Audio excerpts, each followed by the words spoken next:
Excellencies, ladies and gentlemen, good evening. My name is Arthur Butelis. I'm the director of the Brian Urquhart Center for Peace Operations here at the IPI. And I'm honored to welcome you to IPI this evening for the screening of a thought-provoking film on the topic of UN peacekeeping entitled The Last Station Before Hell, Dernière Station Avant l'Enfer, directed by Pierre-Olivier François. For millions of people in conflict zones, UN peacekeepers serve to contain violence, indeed representing the last station before hell. Some of you may remember the 2005 The Peacekeepers documentary film, which followed the UN mission in the DRC between 2002 and 2004. I myself was showed this movie when I first went through the pre-deployment training in Brindisi before heading out to Burundi. So 10 years later, I think the film presented today gives a more contemporary account of the diverse challenges UN peace operations face today, from headquarters here in New York to Lebanon and the Central African Republic. And I do indeed hope that it will be seen by many, including UN staff deploying to field missions. The film is also very timely, as this year marks both the 70th anniversary of the UN and the year in which the UN completed the most comprehensive review of UN peace operations in the past 15 years since the Brahimi Report of 2000. We are grateful to partner once again with the permanent mission of Italy on an event focusing on UN peace operations in today's world. And we're grateful for their continuing support on this important subject. We're also very fortunate to be partnering with the permanent mission of Namibia on this event, as the UN ambassador, His Excellency Mr. Wilfried Mvula, is featured in the film, as you will see soon. I'm delighted to welcome the ambassadors of both countries here with us tonight. Following the screening of the film, Warren Hogue, IPI's Senior Advisor for External Relations, will moderate a discussion about some of the pressing questions raised in the film, and I'm honored to welcome our distinguished panelists, including Mr. Hervé Latsous, Under-Secretary General for Peacekeeping Operations, Mr. Pierre-Olivier François, the director of the film, Bienvenue à New York, and Dr. Liz Howard, Associate Professor of Government at Georgetown University and a special advisor to the film. With these brief words, I will now turn the floor over to Ambassador Sebastiano Cardi of Italy. Ambassador, the floor is yours. Thank you very much. Thank you to IPI for hosting us again tonight. A lot of standing people in the room. So every time we came here, we saw a lot of attendance. Probably not because it's Italy or Namibia who is hosting or co-sponsoring the event, but because it's you do a lot of interesting work here, and we are glad to support you. And of course, I would like to thank not only the IPI, but the Under-Secretary General Hervé Latsous, of course, Pierre-Olivier François, the film director, and Liz Morget-Howard of Georgetown University for their work on this project. I'm sure that you want to see the film, so I'm not going to add some comments, written comments, but it's important for us to be here, and we gladly accepted the invitation of IPI, because for us, Italy has been a traditional actor in peacekeeping. We've been there for many, many years since the start. And since the entrance of Italy at the UN, which has been 60 years ago. We are celebrating 60 years of Italy at the UN this year, together with the 70th anniversary. And we have been working with the UN for a long time. In Africa, but not only in Africa, in the Middle East. We are now still currently the first Western troop contributor at the UN operations, which is a source of pride for us. We were at one point in the 90s, I think the fifth or the sixth, we had more than 10,000 troops deployed, blue helmets. And now it's a little bit less, but we are also committed with troops in Afghanistan, in the Balkans, and in many other theaters. But our commitment to the UN peacekeeping is steadfast. It is important for this reason that we all reflect on the future of peacekeeping. Under the leadership of Under-Secretary General Hervé Latsous, we've been working a lot. You know that there are reviews going on. But we think that in the last few years, the UN has taken a totally different approach, which has to be fully supported by bringing new technologies in the peacekeeping operation. And Italy, by the way, would like to remind, is also one of the pioneers in this respect, because Italians UAVs have been deployed for the first time in the DRC, providing, I think, a good tool, and maybe they are serving as a test for other peace operations. And I think it is also important that all the countries that can, bring that technology to the benefit of the peacekeeping. Peacekeeping must become more effective. We have more than 100,000 troops deployed around the world. The peacekeeping budget is over $9 billion. It has to be effective. And I think, as I said before, that the current leadership of the UN has embarked on the right path. And countries such as Italy and others, of course, the African countries and others, must continue to contribute new ideas, fresh ideas, new technologies, good assets also. And I would like to remind that we had a very important summit in September, hosted by the UN and President Obama, by the Secretary General and President Obama. And there's been a very strong response. And now we have to live up to the pledges we have made on that occasion. And we are working currently with the DPKO to see that. So we are glad to be here. We are glad that the documentary film that is being shown features also one of the main UN operations in Lebanon, UNIFIL, where the Italian force commanders, because now there is a force commander, we had the two previous ones, has been doing probably a good job in a very delicate mission in the heart of the Middle East, which is, of course, a very unstable region nowadays. Not only that, we are going to see also another two missions in Africa, which is the bulk of the peacekeeping deployment. So it is important to understand from the film what are the new challenges of peacekeeping, and I'm sure that we're going to have a lot of questions probably, and maybe some answers from the screening tonight. So thank you very much to IPI, to all the contributors, and to you for your presence. Thank you. Well, thank you very much. You were just like the director of ceremony for half a minute. Under Secretary General, Mr. Holtz, Dr. Howard, colleagues in the room, ladies and gentlemen,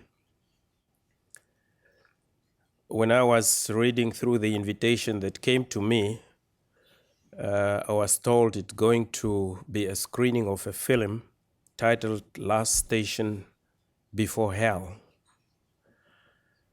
Now, somewhere, somehow, I was told that I'm featuring somewhere there. Now, I don't know whether this is the station or the station is somewhere else.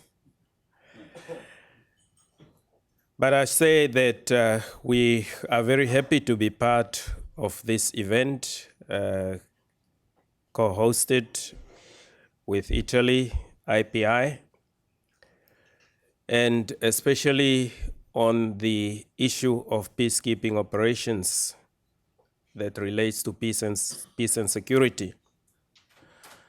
Namibia highly regards the issues of peace and security and peacekeeping operations very highly. We regard ourselves a product of peacekeeping because way back in 1989, 1990, we were actually midwifed by the United Nations through the United Nations Transitional Force, which came to Namibia to be taking care of the interim before we became independent. So the UN played a fundamental role. And I would say that maybe that was the very start of peacekeeping operations then. Although our process didn't entail very much in terms of military and policing because everything went fairly peacefully. At the early time of our nationhood, Believe it or not, we participated in peacekeeping operations in Cambodia, Kosovo, Timor-Leste, Afghanistan, Liberia, where some of our police officers are still stationed, and now currently Sudan, in the Darfur area, and South Sudan. Through our participation, we became very much passionate, especially contributing police women, especially to the UNAMID force in Darfur. Through that process, we actually became one of the first countries to fully implement the participation of women in peacekeeping operations. At a time, we had a contingent of 31 women, female police.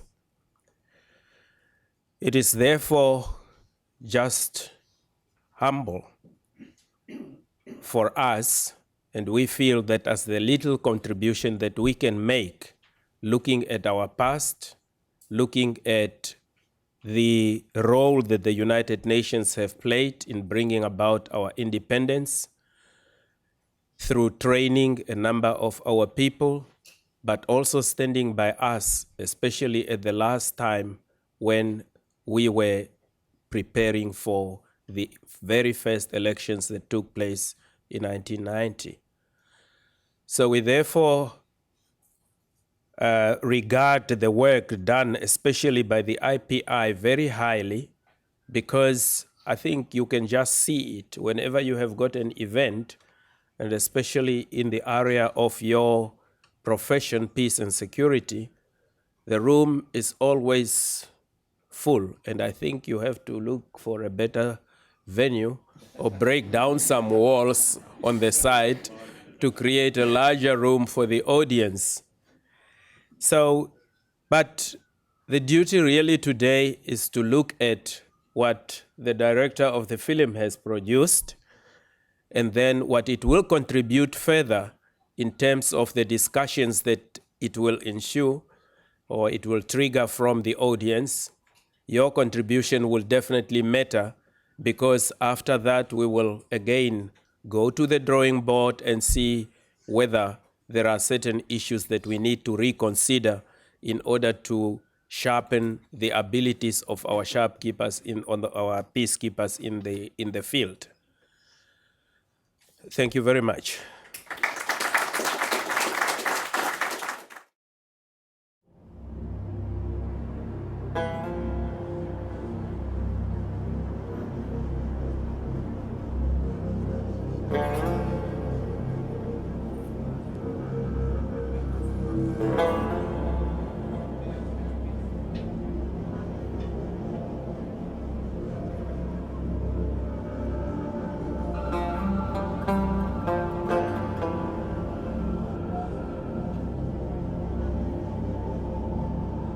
This is a time of danger. Last year, more than 100 peacekeepers lost their lives. Let us now observe a solemn moment of silence to honor the 126 heroes from 38 countries who died while serving under the United Nations flag in 2014.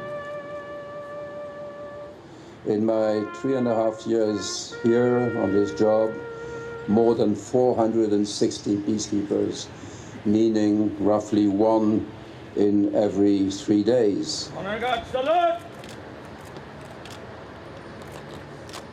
Once every year, the UN remembers its dead. From Mali to Lebanon, from Congo to Kashmir, there are more peacekeepers than ever, and they are increasingly threatened. But it's only when the tragedies of Somalia, Bosnia, or Rwanda are brought up, where the UN failed in its mission, that these 130,000 soldiers and civilians of peace are mentioned. There was a time when I think we felt that the blue flag was, the overall protector. Not so. We are now the specific targets of attack.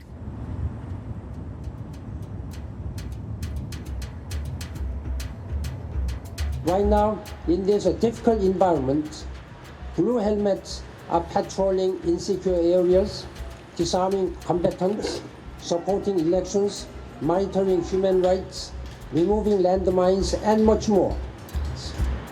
Let us also remember that the vast majority of UN peacekeepers hail from developing countries. We, the people of the United Nations, determined to save succeeding generations from the scourge of war, do hereby establish an international organization to be known as the United Nations. In the spring of 1945, representatives from 46 states enthusiastically established the United Nations. They decided that the main goal of the UN should be to prevent the millions of deaths, refugees, and endless destruction brought about by 2 world wars.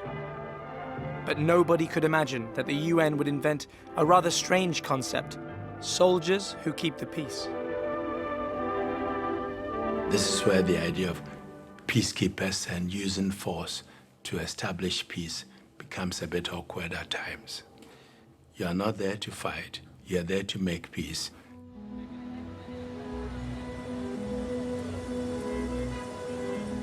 "70 years later, faced with the disasters in Syria, Iraq, and Ukraine, many think that the UN has failed. That facing the threats of transnational terrorism and collapsed states, this venerable institution, long-winded and bureaucratic, is out of its depth. But if so, why are there more and more peacekeeping missions? If it's easy to start a war, how do you make peace? Is it possible to impose peace?"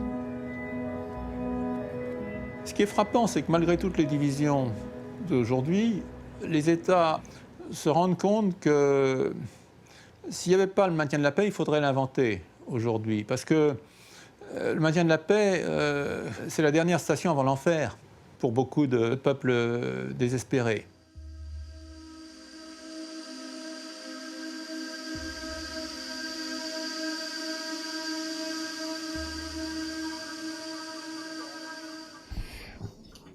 We're going to have a panel conversation here just for a few minutes and then go to the floor to get your comments and questions.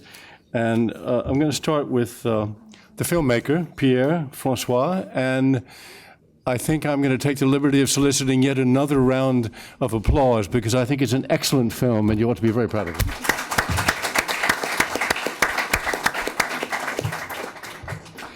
Pierre, when we talked on the phone when you were in Paris last week, I was asking you about the origins of the film. You told me you actually had worked here in 1999, 2000, so you had a certain knowledge of the United Nations. I just wanted to ask you, what was your purpose in making the film? It seems to me in watching it, you were trying hard to get rid of some misperceptions of the United Nations and of peacekeeping. But in your own words, what were you setting out to do? Yes. I worked shortly at DPI covering the General Assembly and the Security Council 1999-2000. So I saw a little from inside the machinery, the complex thing that the United Nations can be.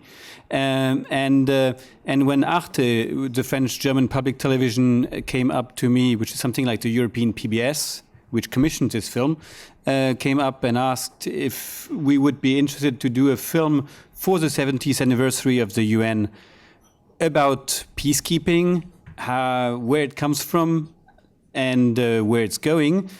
I thought it would be interesting indeed to look into to show complexity, to show that the UN is lots of people and lots of decisions and decision makers and contradictions sometimes. And third, as it was a documentary, I wanted to show that, or trying to show that peacekeeping is slow. And as we are not news, we don't have to show only the breaking things where everything explodes in sometimes, but that we could take time to look into the smaller detail, to put the cameras and to look into places where maybe you don't expect the peacekeepers to be, or to show problems that you don't expect the peacekeepers to have to deal with?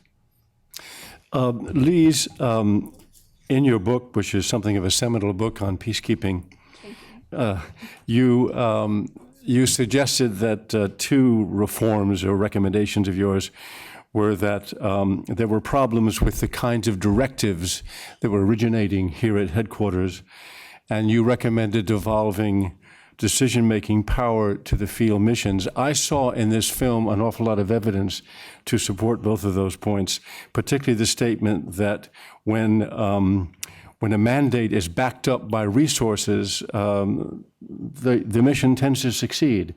And when it's not, and we had examples of Bosnia, Rwanda, and Darfur cited in the film, they don't. So having seen the film, and of course you were the scientific advisor, is what you were called in the end, to the film, does the film indeed support those recommendations you made? Thank you for your question. Is this on? Yes. Yeah, just have to speak very close to it. I'll speak right into it. Okay, there we go. I will answer that question, but first I have to thank our hosts. This is just such a lovely event. Thank you so much, IPI, for hosting this event. Thank you, ambassadors, for coming today from Namibia and Italy. For me, Namibia is just one of the best symbols of what can happen in this world. If you know anything about Namibia, and a lot of people don't, Namibia is the only country in the world that's experienced every single social ill of the previous century, right? So genocide and multiple colonial rulers, apartheid, something of a civil war. It also has many natural resources. And as a social scientist, Namibia, anyone would predict that Namibia would not be as well off as it is today. I mean, Namibia is really doing quite well. It defies all odds. And part of why Namibia does so well, it's a small part, but it does have something to do with it, is that Namibia had the first successful multidimensional mission. That's where the UN figured out what this was all about. That's where that was the first complex mission, as the ambassador said, in 1989 and 1990 after the Cold War. And so from Namibia, we had a succession of very successful operations. When I first started to write that book, I thought I would be writing about why peacekeeping fails. I thought that would be the theme of the book. And then I sat down, as a good doctoral student does, and you try to figure out, well, what's actually happened? Which missions have actually failed and which ones have succeeded? And the list of successes just got longer and longer, and my book got longer and longer. Because really there have been many of them. And I would like to say that one of them, after Namibia's Mozambique and Italy, was instrumental in making sure that that mission succeeded. And Italy is also instrumental right now in Lebanon, of course, where I think despite everything we read about and hear about, it's possible. It is absolutely possible to get to the end of that conflict. We've seen it so many times in history. There's no way we can give up on peace between Israel and Lebanon. Okay, so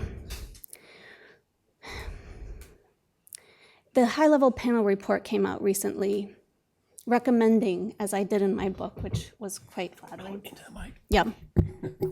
Can you hear me back there? There are a bunch of recommendations, but probably the one, obviously, that I would like to focus on is about building institutions from the ground up. That is about making sure that the UN not only has resources, but that it's also focusing on local level politics and how to build legitimate institutions, how to help build legitimate institutions in the countries where the UN is acting.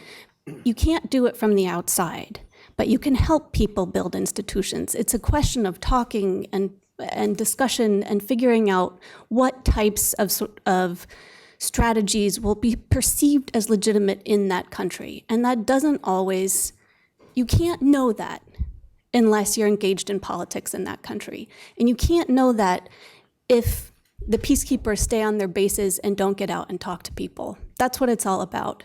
not patrolling inside armed personnel carriers, but actually getting out and talking to people and helping to figure out what will work. Well said. Hervé, I want to ask you just a couple of things. The first thing is, towards the end of the film, you make that comment that until a few years ago, 96% of peacekeepers came from the developing world. And then Lakhdar Brahimi, always so dramatically well-spoken, weighs in by saying poor countries contribute the blood, rich countries the money, and it can't keep going on that way. Are you having any success in persuading the UN that, or rich countries, that they must make a larger contribution and not just money, but actually boots on the ground to peacekeeping? Well, first, Warren, I would like to take the opportunity to thank you, IPI, and our two ambassadors for giving us the opportunity to see this very good documentary. Bravo, Monsieur François. I think it came to me the minute I joined the UN that this was absolutely abnormal, and I think Lakhdar Brahimi summarizes the problem very well. It's just not right that some people supply the money and others supply the blood. So it's been a constant effort for me over the last 3.5 years to use every opportunity to tell countries from the north, from the European Union, from NATO, look, you are soon going to withdraw from Afghanistan. It was already scheduled for 2014. So do consider coming back to the UN or coming to the UN tout court. And this is indeed what we are witnessing over the last 2 years. You know, we had a number of countries from that part of the world who engage more and who actually give us considerable help. In Mali now we have splendid special forces and intelligence and other assets supplied by EU countries. The European Union also deployed the temporary bridging force called EUFOR in the Central African Republic a year ago, and that went a long way to help us transition from the original contingents we took over from the African Union to our own full deployment. So it's working very well.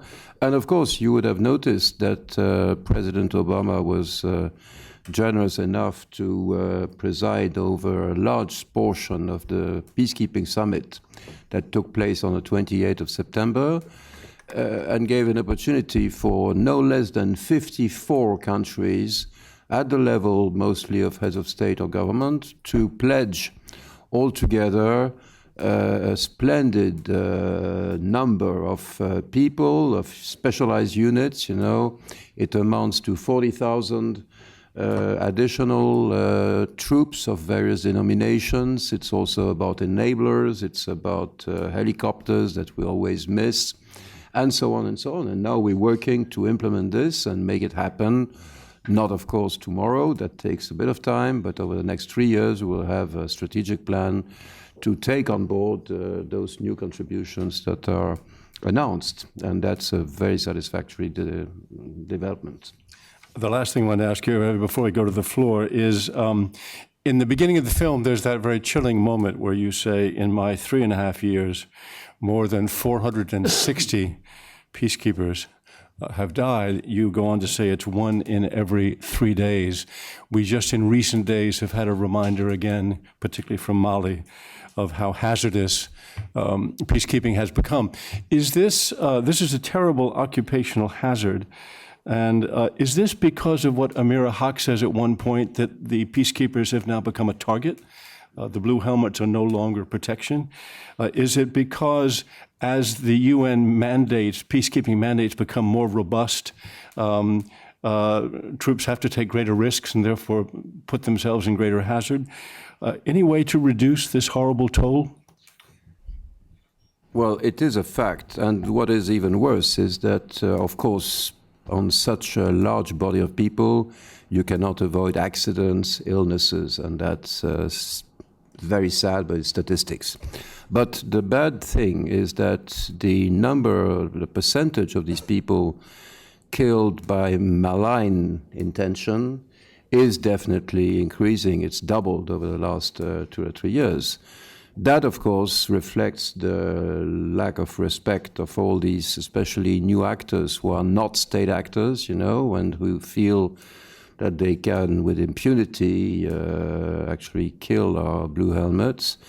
It calls, of course, for all sorts of actions on our part. The most obvious is, of course, to invest in protective equipment. In northern Mali, there's hardly a week without 1 or 2 or 3 trucks or APCs happening over a bomb, a mine, an IED, and sometimes with very terrible consequences. So we have to invest in better protected vehicles. We have to invest in demining. We have to invest in training the people.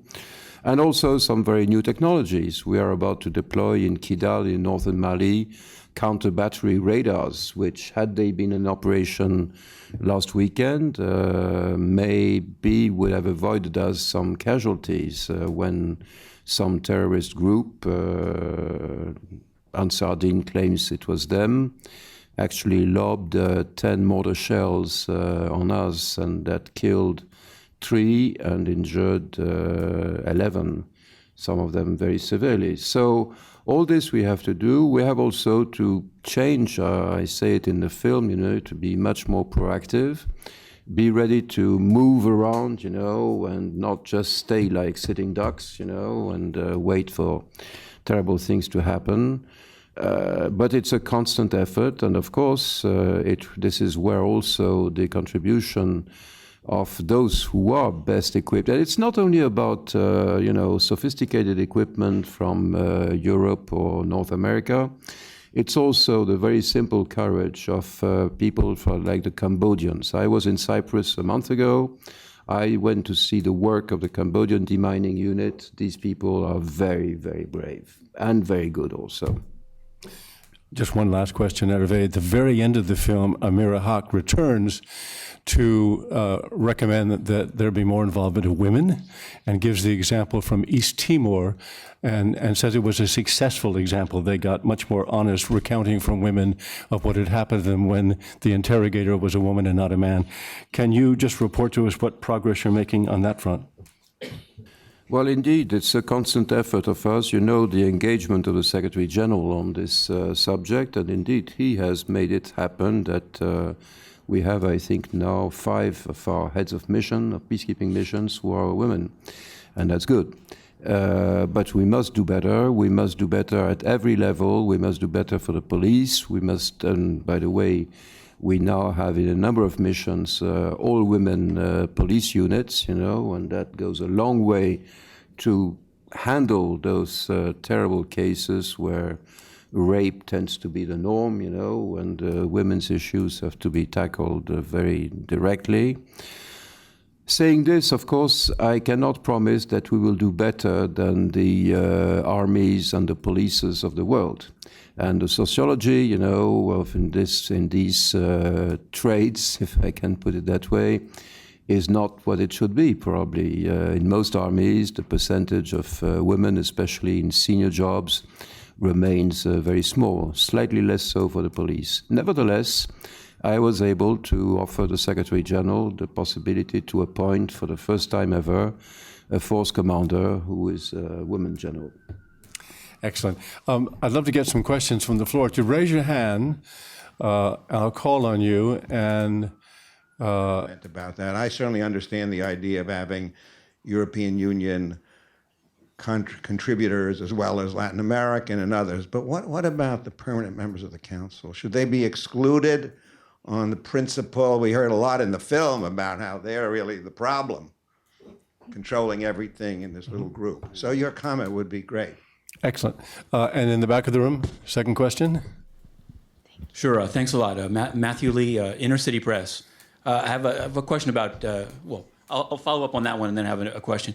Just on the issue of the European, increased participation by donor countries in peacekeeping.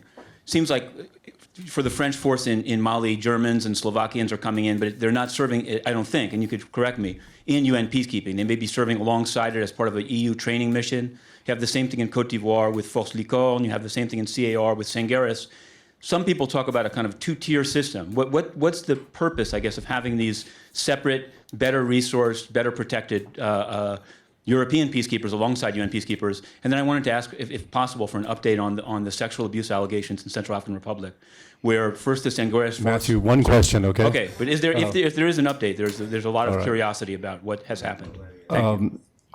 Any of you would like to, I think they're being directed at everybody, but if you have a thought first, go ahead and Oh, sure. I'll add my 2 cents.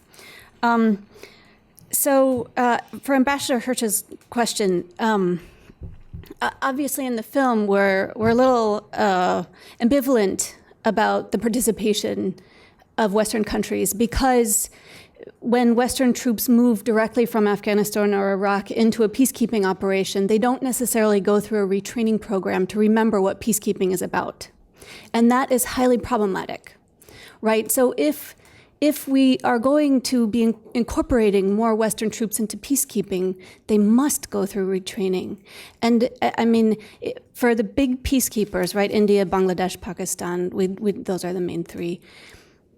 Their peacekeepers have been at this for years. The average age is 45. They really understand what peacekeeping is in distinction to warfighting, in distinction to counterinsurgency. They're 2 very, in my mind anyway, very distinct endeavors, which is an answer to your question, right?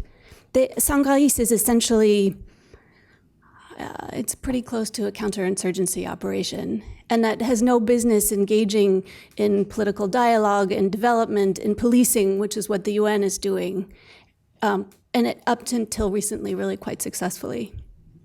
Hervé? Thank you. Well, in a way, the 2 questions are linked somewhat. First, of course, the P5, there is the very interesting case of People's Republic of China. I was an ambassador to that country, so I follow that closely. They have been a sort of curve where they have improved, increased their contribution, both in terms of quantity and in terms of specialty. You know, for the first time, we now have fully deployed in South Sudan an infantry battalion from China, and they have now offered, and we're going to deploy them soon, helicopters, and not yet quite attack helicopters, but that I think is going to come. When I last visited China, actually, the Chief of Staff of the Army offered me a model of the latest tactical helicopter that China has developed. So we'll see. For other members of the P5, well, maybe the special case of the country I know best, which of course has a significant contribution in Lebanon, so that makes a bit of a difference with the other permanent members. But you see, there is this concept that I wouldn't call a 2-tier system. It's a concept simply that in certain situations, one particular country is in a position and maybe feels the urge to act quickly. Remember when Mali was being taken over by the people from Al-Qaeda? Well, France acted in 24 hours, you know, to stop the columns of AQMI, which were driving down to Bamako. The same can be said about the British in Sierra Leone a few years ago. You know, they had the opportunity to come in, and usually they preferred to work, even though under a mandate of the Security Council, with their own command and control structures. That is for historic reasons, I suppose. But it doesn't mean that there is not a lot of coordination on the ground. In Central African Republic, Sangaris and MINUSCA work really hand in hand. It's not joint operations, but it's certainly very, very thoroughly coordinated and based also on lots of exchange of information. When the Pope visited CAR just a week ago, There was even more coordination and cooperation than usual. And I must say, we are very happy that the Holy Father did pay this visit. This is a very important signal, towards reconciliation between the communities, as we are soon going to be in the election period. So I think division of labor, de facto, the European Union is handling the training of the Malian army, probably will look into the training of the FACA, the Central African Army, in stride. All this, I think, at the end of the day, there's a place for everyone, and a role for everyone, and that this is the way it's been happening in recent years. In the second row, and anybody else? Go ahead. I'm going to ask you to stand up if you can. Yeah, sure, I can stand up. Yeah. My name is Thilo Stolz. I'm in the Security Council Affairs Division, DPA. And my question is, like in MONUSCO, we have this model of Radio Okapi, and I know there's this Swiss Fondation Hirondelle, and I understand that once MONUSCO eventually withdraws, the radio station will stay behind and sort of be a living legacy of peacekeeping. Are there similar models elsewhere where like infrastructure is established that then stays on after the mission eventually withdraws? Thank you. Would you like? I don't know if for the stay behind for the legacy. I don't know exactly. I really like the fact that you mentioned that, because for us, when we were shooting that, it was important to show that peacekeepers can have all sorts of jobs and they don't have to carry around weapons or be soldiers, and that these radios seem to have, especially in DRC, a very, very important role in all kinds of things. When the country was divided, to link the country, they were doing reportings that nobody else were doing because they had the support from MONUSCO. They were telling us that they were sometimes dropped by UN helicopters and jumping out, doing a report, and then be taken away back to cover stuff. So I think that it was a very interesting way, and MONUSCO doesn't have only supporters in DRC. Okapi seems to, at least to make a sort of unanimity, maybe not in the political class, but elsewhere.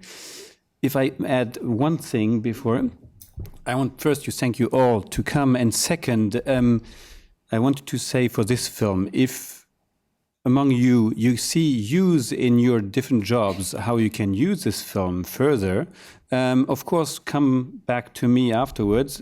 It has been shown in different televisions, and it will go on in international markets. But for other purposes, I'm sure that there are things which are possible to find solutions with the production company or with us. For us, it's important that this film, if it brings up discussions or explains stuff, can be used. Thanks very much. I was going to say, I thought the Okapi radio part of the film was one of the very dramatic parts of the film. And as I was watching it today, preparing for tonight, I was interrupted for a meeting for about 45 minutes with 3 members of civil society from South Sudan, from Burundi, and from Sri Lanka. And they were making the point that in all 3 of their cases, the most important thing they could do is to get people within those countries who had very different narratives of what was happening and how they fit into it to somehow come together. And I was thinking about that conversation as I watched the part about Okapi radio and the fact that, as they said in the film, it's an open mic, everybody. They even let the Undersecretary General for Peacekeeping speak on that radio station. But I thought that was very dramatic, and I understand why you asked the question. Legacy? I can talk quite a bit about UN radio, but it did begin in Namibia, just for the record, as far as I know, when they were broadcasting in 14 different languages in Namibia. And then moving on, the program moved on to Cambodia, where they had to paint the radios pink because they kept getting stolen. The UN, in Cambodia, it was incredibly hard to communicate between people in different parts of the country, and not everybody's literate. So the UN started distributing radios so that people could both listen to what was going on and communicate. And then, anyway, from there, it's been going on for quite a while, the concept of using radio. And of course, most disastrously, ineffectively in Rwanda, where the radio waves weren't blocked. And that was one of the main mobilizing forces for the genocide. Well, I think this is what is shown there on OKP, which is probably the best known UN peacekeeping radios, worldwide, is very true. But we have also others. We have Miraya in South Sudan. We have Radio Geira in the Central African Republic. And that, by the way, was a piece of luck. I got to know that there was a created radio station in Darfur in our mission in El Fasher, which was never used because obviously government of Khartoum refused it. So I said, okay, let's ship it from El Fasher to Bangui, and so it was able to happen quickly. This being said, two problems they face. One, the moods of the host government, and these can be quite negative. It is the case definitely in DRC right now. The government doesn't like Okapi and makes it known. The foreign minister, last time I was in Kinshasa, told me specifically, said this cannot go on. So coming out from his office, I told the head of our mission, okay, let's go to Radio Okapi tonight or tomorrow morning, and that's the interviews with questions from the listeners that you picked up pieces of. So that's one first problem. The second problem is, of course, to make them sustainable, despite the fact that Fondation Hirondelle, which is a very important partner, tends to pull out after a while. And then we have to find the right balance for the radio stations. They cannot become commercial, so they're not really eligible to advertisements. Yet they have to have a sort of sustainable means of existence. So we're thinking about it, we're working on that and trying to find the right solutions. Excellent. I'd like to wrap up this Q&A with a question of my own or a comment of my own, and that is to mention Jean-Marie Guéhenno. By the way, you may have seen in the opening comment from Jean-Marie, he used the phrase "last station before hell." That was his phrase, and that phrase was taken by the filmmakers, I think, quite correctly. I said to them, if I was writing the headline, that'd be my headline. And that phrase became the name of the film, I think, quite correctly. Going on with Jean-Marie Guéhenno, he also mentions later on in the film the importance of the political element.